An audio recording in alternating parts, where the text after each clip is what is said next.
Magandang gabi, Pilipinas! Kwentong politiko na. Oras na muli para pag-usapan ng mga kaganapan sa mundo ng politika ngayong maghapon, araw ng Biyernes, January 12, 2024. Ako si Angelica Piscasio. Magandang gabi sa iyo, partner Jigo. Magandang gabi, partner Angelica. At syempre sa ating mga taga-subaybay, worldwide, mahaba-habang kwentuhan na naman ito. Kaya patuloy lang po kayong tumutok. Ako po, si Jigo Postolero. Narito muna ang ating mga politiko headlines ngayong gabi. Secretary Benjamin Diokno, balik BSP matapos igawad kay Congressman Ralph Recto ang pagiging kalihim ng DOF. At Senator Amy Marcos may scoop sa umano'y milyong-milyong piso na suhulan sa pagsusulong ng People's Initiative para sa panukalang charter change. Habang dating Pangulong Rodrigo Duterte, kinampihan ng piskal laban sa reklamo ng Congresswoman Franz Castro. Para naman sa ating Politibu of the Day, The Who ang solon na may kerida raw na mahilig mag-chonky. At sa ating Politico Snitch, Digong niregaluhan ng documentary book tungkol sa kontrobersyal na drug war.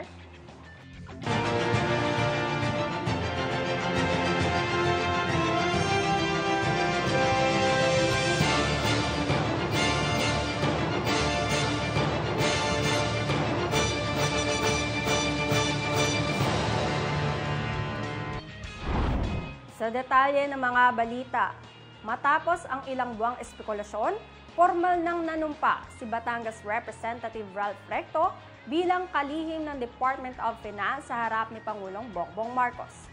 May report dyan si Aileen Talipi. Opisyal nang ipinakilala ni Pangulong Ferdinand Marcos Jr. sina Congressman Ralph Recto bilang bagong kalihim ng Department of Finance at Frederick Go bilang Special Assistant to the President for Investment and Economic Affairs matapos manumpa sa Malacanang nitong Biyernes ng hapon.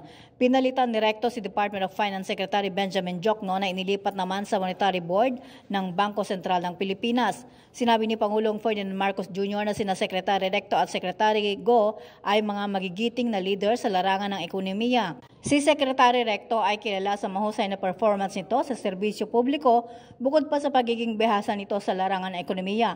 Pangunahing utos ng Pangulo kay Recto ay itaguyod ang maayos na pagbabayad sa buwis at epektibong paggasa sa koleksyon ng gobyerno.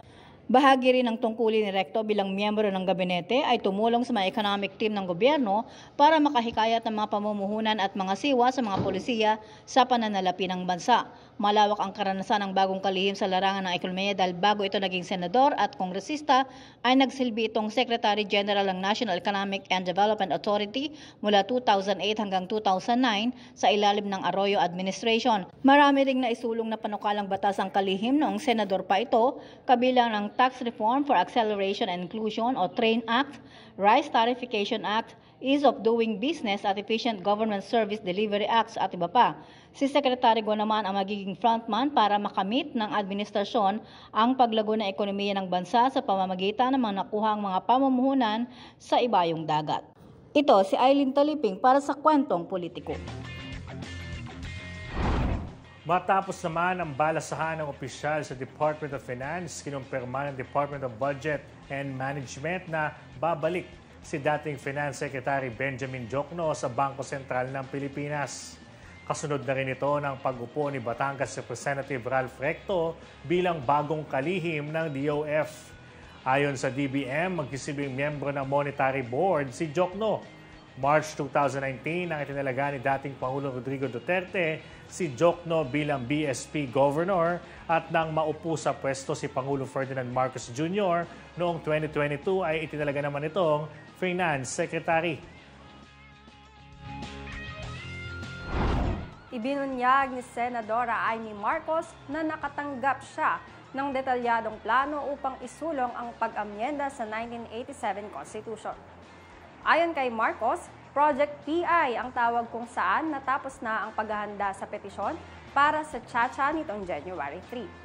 Habang nakatanggap siya ng datos mula sa isang source na binigyan umano ng tig 20 million pesos ang bawat district congressman at alkalde ng malalaking lungsod kapalit ng 20,000 na pirma na pumapabor sa Chacha at nakatakdang i-turn over bukas January 13.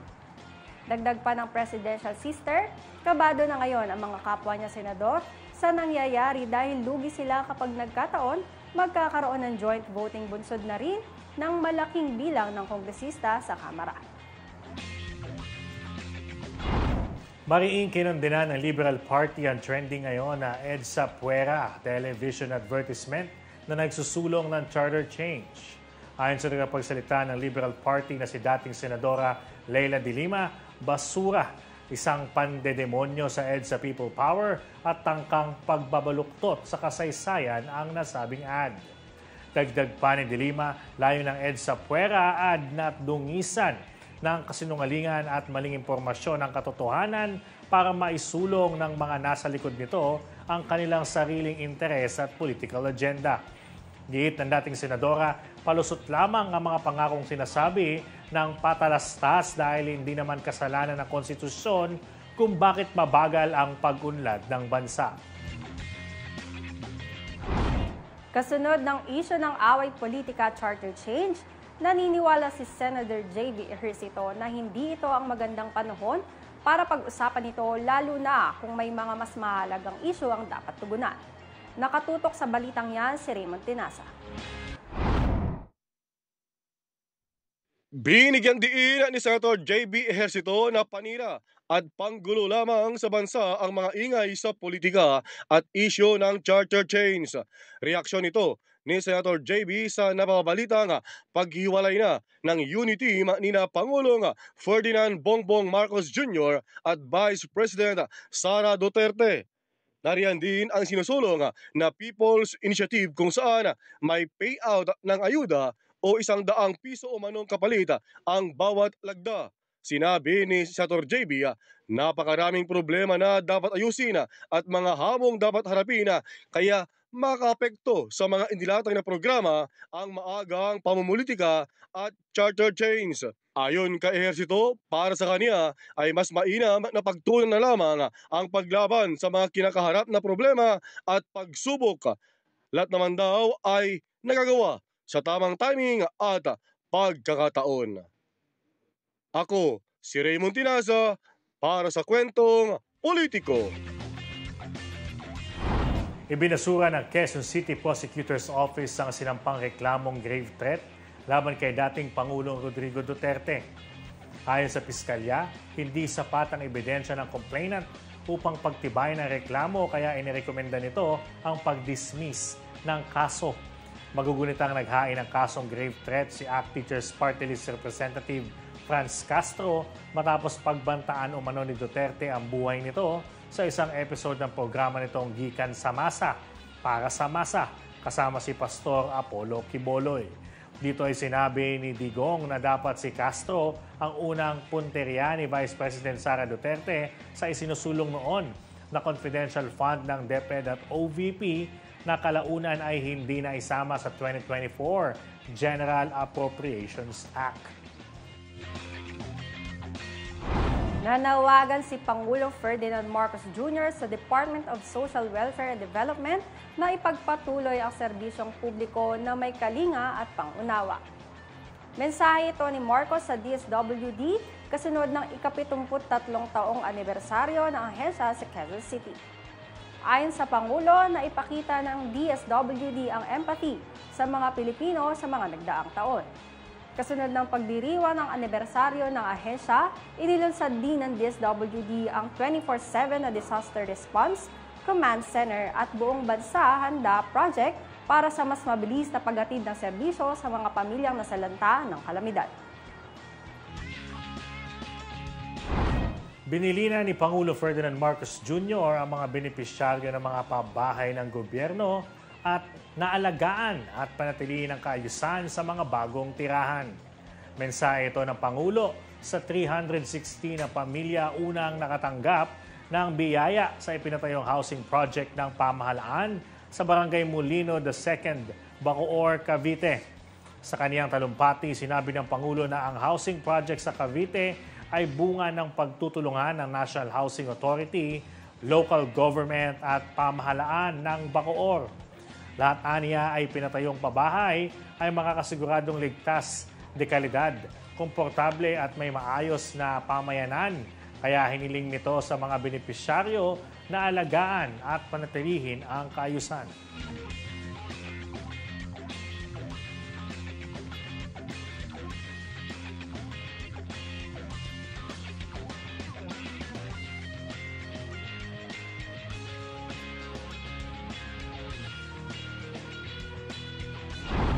Sa aming pagbabalik, Mike Rama may patutsada sa panukalang buwagin ang Cebu BRT. Habang pamahalaan ni Mayor Abby Binay at Lani Cayetano patalbugan sa handog na health services para sa Embo community. Kaya't huwag kayong bibitaw dahil magbabalik pa ang kwentong politiko.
Sa pagpapatuloy pa ng ating balitaan, ipinatupad ng Philippine Health Insurance Corporation ang pagtataas ng singil sa premium rates nito ngayong taon.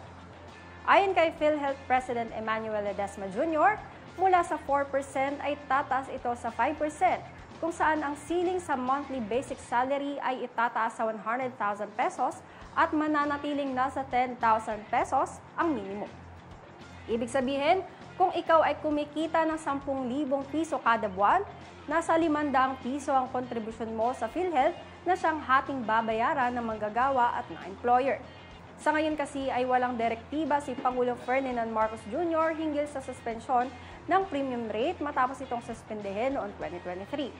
Tiniyak naman ni Ledesma na palalawakin pa rin nila ang saklay ng benefits packages ngayong taon kahit magdesisyon ang Pangulo na suspendehin ang dagdag singil sa kontribusyon.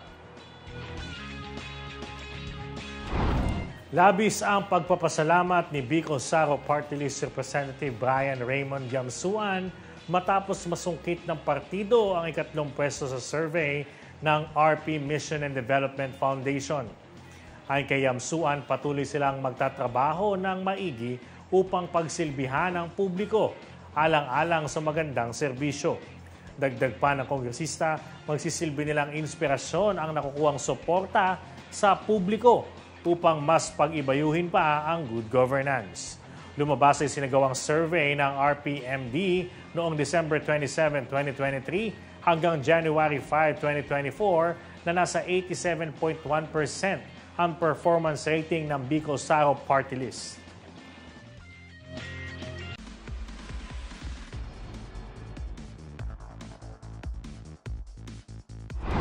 At para naman sa ating mga kwentong politiko sa rehiyon, makakasama natin dyan si April Magaling.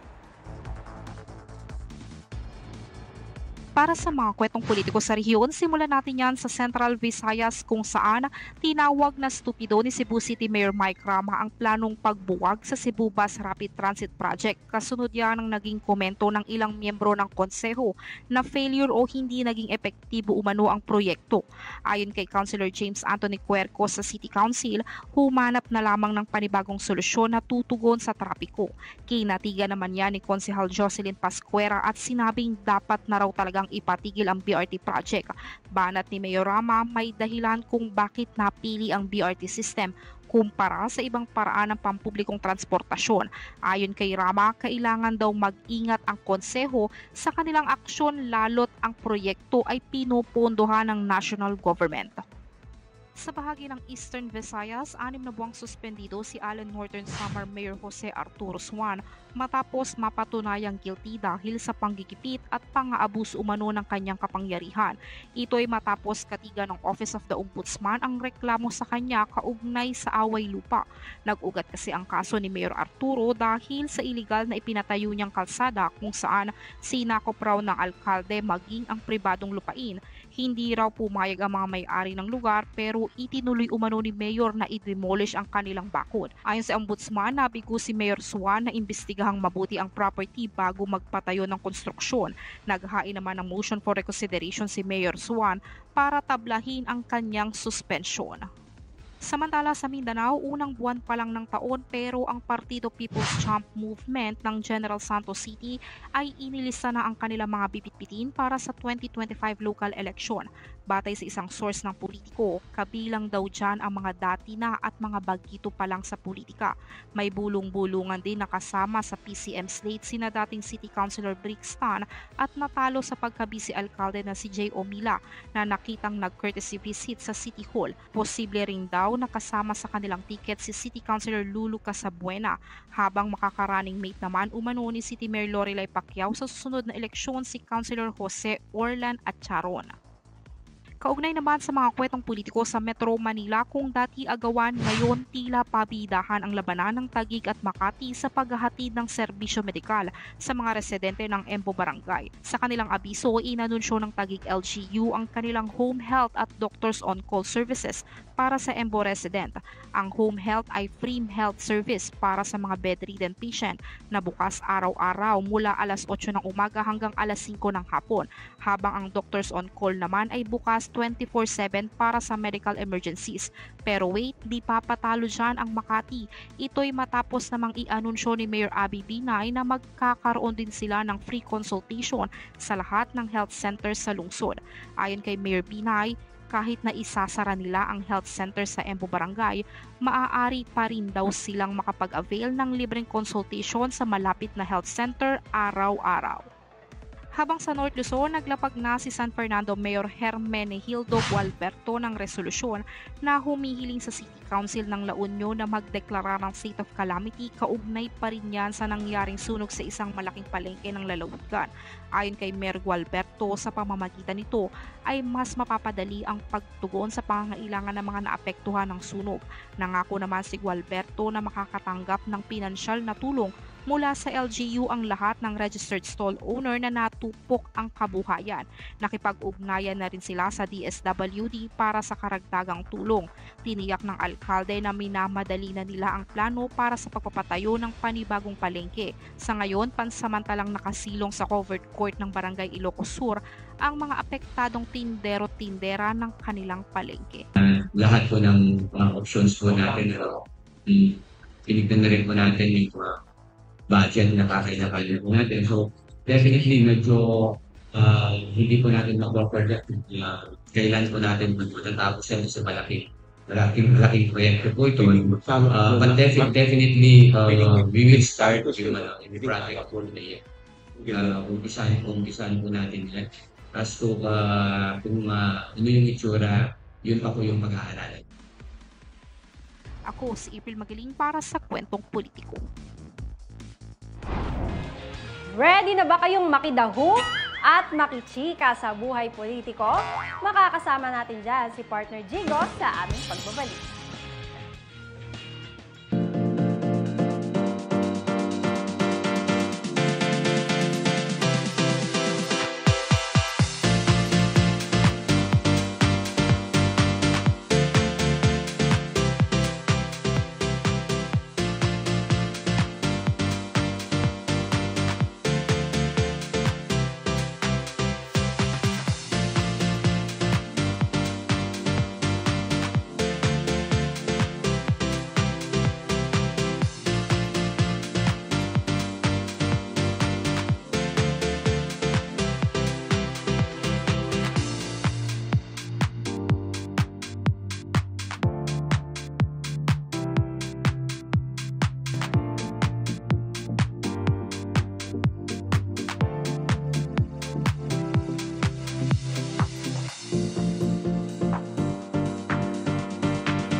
Heto na naman tayo sa paglalantad ng secret files ng ating mga politiko official. Kaya't makihula na sa baong kong kwento ngayong gabi na tungkol sa isang mambabatas na may kirida raw na lulong sa iligal na droga. Ayon sa ating scooper, labas-pasok na raw sa isang facility itong bebot ni subject para magtanggal ng amats. Naan nila ay natuto lang gumawit ng pinagbabawal na gamot noong magkaroon ng ipinagbabawal rin na relasyon sa kongresista. Pamilyado na raw kasi itong si subject at tulad ng bisyo ng ilang kalalakihan, humanap rin ng side dish ang ating bidang politiko. At nang nakuha nga niya itong alta sosyal na ang tila naging trip ay ang maglamyerda sa alapaap. At tulad ng nabanggit ko, alta sosyal ang kirida. Kaya nang matuklasan ng kanyang La Familia, dinala ito syempre hindi sa rehab center kundi sa isang private psychiatric facility nang sa gayon ay mapagtakpan o maitago pa rin ang posibleng kahihiyan ng kanilang angkan. Takot din daw kasi ang mga ito na mabuking sa publiko ang pagiging kabit nito sa kongresista. Clue! Ang mambabatas na may kiridang lulong sa droga ay kilalang maimpluwensya sa mundo ng politika.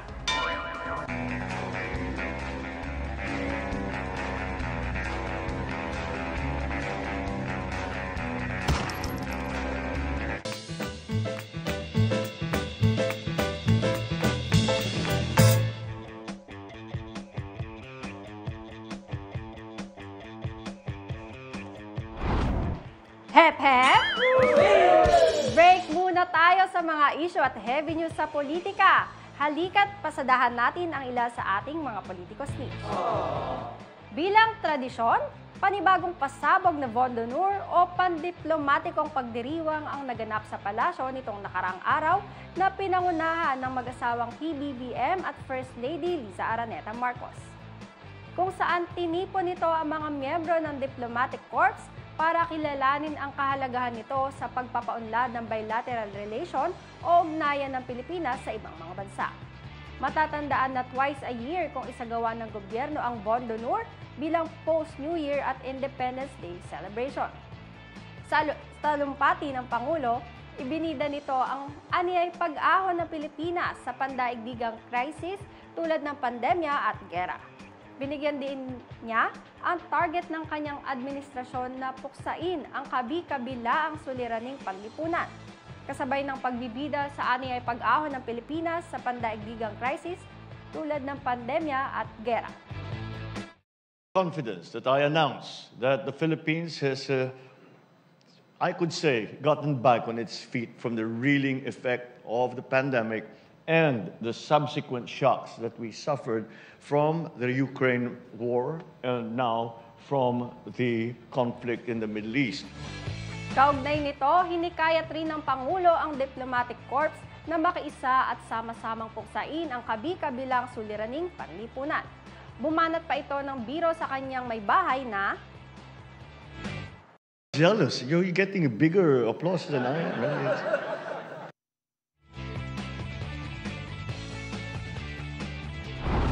Samantala, mala-protagonist o main character ngayon ang datingan ng dating Batangas Congressman Ralph Recto sa kabi-kabilang congratulatory ng kapwa niya politiko sa ika-nga twin celebration nito simula pa kahapon.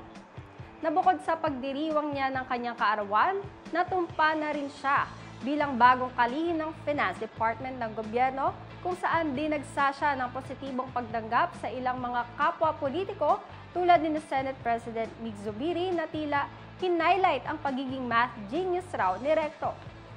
Habang Brad Pitt of Philippine politics naman kung isalarawan siya ni Batangas Vice Governor Mark Leviste. At tulad din na Zubiri at Leviste, tiwala rin si Senator Grace Poe na si Recto ang perfect official na tumutok sa financial state to a progressive path dahil sa ika nga assertive and bold Batanggenyo personality nito. Kaya naman kaninang umaga, kasama ang may bahay nitong si dating Batangas Governor Vilma Santos Recto at anak na si Ralph, Opisyal nang ipinakilala ni PBBM si Recto sa publiko bilang bagong DOF Secretary. Ang puso pagdating sa pagtulong para sa bansa natin. And I'm praying na sana he will do a good job at wag na naman siyang bigyan ng mga negatibong komento o bibigyan siya ng negative vibes because ang intention niya is talagang makatulong para marisolbahan ng problema natin sa ekonomiya. Hashtag feelingless naman ang reaction ni Senator Risa Ontiveros sa natanggap niyang parangal o pagkilala mula ika nga niya, pinakamamahal niyang alma mater para sa kanyang paglilingkod kay Inang Bayan. Sa post ni Ontiveros, ibinahagi nito ang mala-homecoming eksena niya sa muling pagtungtong sa Ateneo Campus para tanggapin ang Government Service Award. Naayon sa mambabatas ang pinaka-highlight raw ng kanyang 2023. Pinalakpakan ng mga Atenista community ang pagbabahagi ni Senator Risa sa kwento ng kanyang ika nga unintentional path sa loob ng gobyerno. Marami umano ang tila naging liko-liko sa kanya naging journey na siyang nagdala sa kanya sa loob ng malawak na mundo ng politika. At sa ngalan aniya ng iba pang mga Atenista graduate na nagsusumikap at nagsumikap na tulungan si Inang Bayan, pinasalamatan niya ang universidad sa paghubog sa kanilang kakayahan bilang mga profesional. At speaking of political journey, tila may chance nang makapagbalik tanaw si dating Pangulong Rodrigo Duterte sa naging takbo ng kanyang presidential leadership, lalo na ang kanyang kontrobersyal na drug war. Yan ay matapos siyang regaluhan ng Dabaweño journalist na si Caroline Arguilas ng isang documentary book na naglalaman ng public perspective o impact ng drug war lalo na sa mga naging biktima nito. Sa sariling artikulo ng naturang mamamahayag, ikwinento nito kung paano niya pinaghandaan na maipaabot sa dating Pangulo ang libro. Aniya, naging positibo naman ang reaksyon ni Digong simula noong mabanggit niya ang tungkol sa naturang libro hanggang sa kunin nito ang manuscript copy, kung saan humingi pa raw ang dating Pangulo na short dedication mula sa mamamahayag. Aniya, matagal na niyang sinundan ang political activity ni Digong mula noong magsimula ito sa Davao hanggang sa pagre-retiro nito at umaasang bigyang panahon ni Digong basahin ang naturang libro. Matatandaan na noong huling presko ni Duterte, sinabi nito na kabilang sa pampalipas oras niya sa ngayon ang pagbabasa ng mga libro at pahayagan. Habang sa ating aliw politiko ganap, panoorin itong never been seen footage ni Bohol Governor Erico Aris Aumentado habang bigay todo sa pag-aalam Michael Jackson dance groove. Mismo ang misis nitong si Congressman Van Aumentado ang nag-scoop ng naturang video sa publiko na ani ay very nakakaaliw tulad ng makikitang pagkakwela groove ng kanyang mister. Maririnig pa ang halakhak ni Kong Van habang humahataw ng Billie Jean's trademark step si Gov, na ayon sa kongresista, pa-birthday scoop raw niya ito para kay Governor Aumentado. Para sa buong video, ito ang panoorin natin.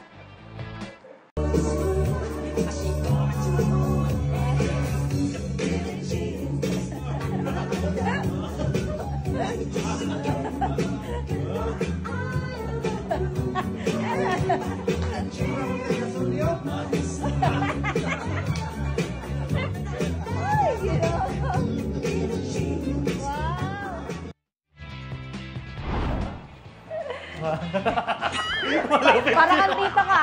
Kaya panahon kasi namin to, partner, no? Talagang hindi ko panahon, pero yan yung naririnig ko growing up at nakakatawa na maririnig mo siya at mag-viral ulit. Nakakaaliw si Gov, ha? Correct. Talagang groovy siya. Sana makaya pang maglabas ng kanilang mga hidden talent sa ating mga portions para dito para malaman natin. Madali lang silang mahawakan. O kaya pag nakita natin sila, Gob, Mayor, galing nyo pala. Para chill-chill lang. Tama. Galing. Yan muna mga balitang aming nakalap sa buong maghapon. Ako si Angelica Piscasio. At ako naman si Jigo Postolero. Magkita-kita na tayo hanggang sa susunod na linggo. 8:00 pa rin ng gabi para sa walang humpay na kwentong politiko. Muli, magandang gabi.